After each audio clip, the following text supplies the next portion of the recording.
ARK 2 has been delayed. It's not a great sign. Jeremy lied again the next day, and he said that all save data will carry over. $49.99. It was said it was going to be free. Snail Games, the culprit behind the scenes due to incredibly low stocks. It's 100% not a practical joke, that's for sure. They do kind of need to show us something at some point this year. I can't get behind the decision to not want to do that.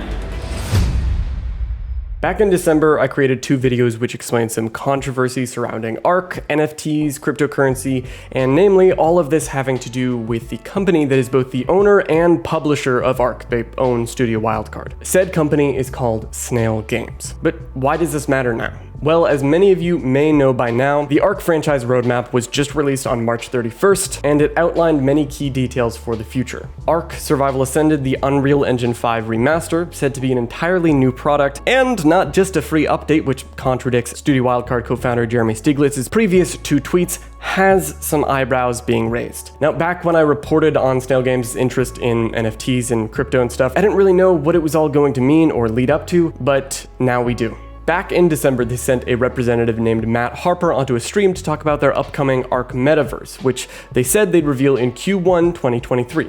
The roadmap was that reveal.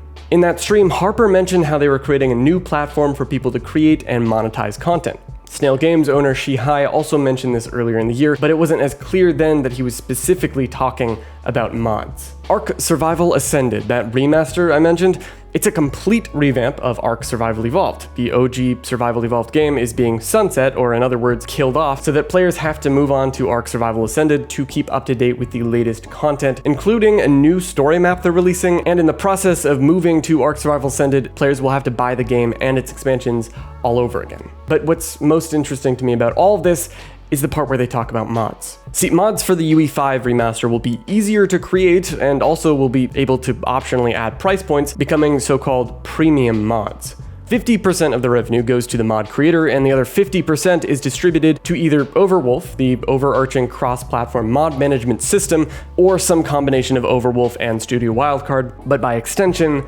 Snail Games. So now it all comes full circle.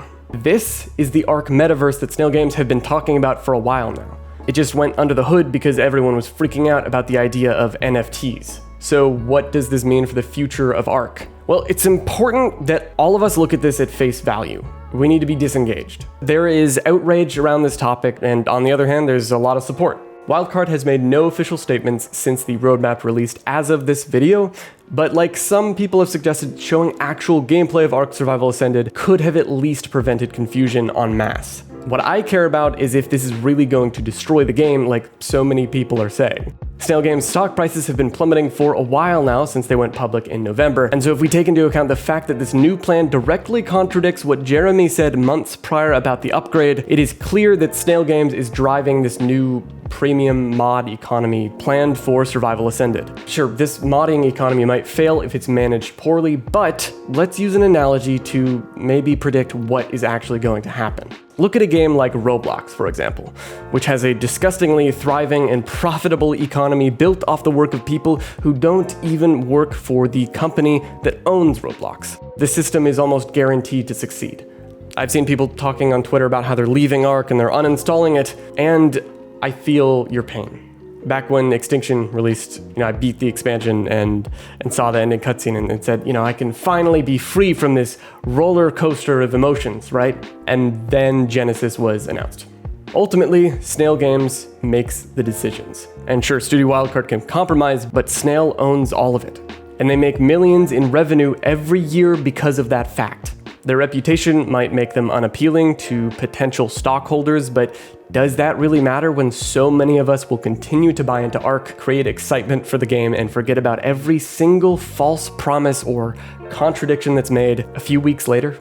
It comes back to the idea of boycotting. It never really works. Sure, we can complain about ARK bugs all day, but ultimately if it keeps drawing us back in no matter how unstable or frustrating, it is a good product as far as the economy is concerned. The numbers in sales and Steam charts make that clear.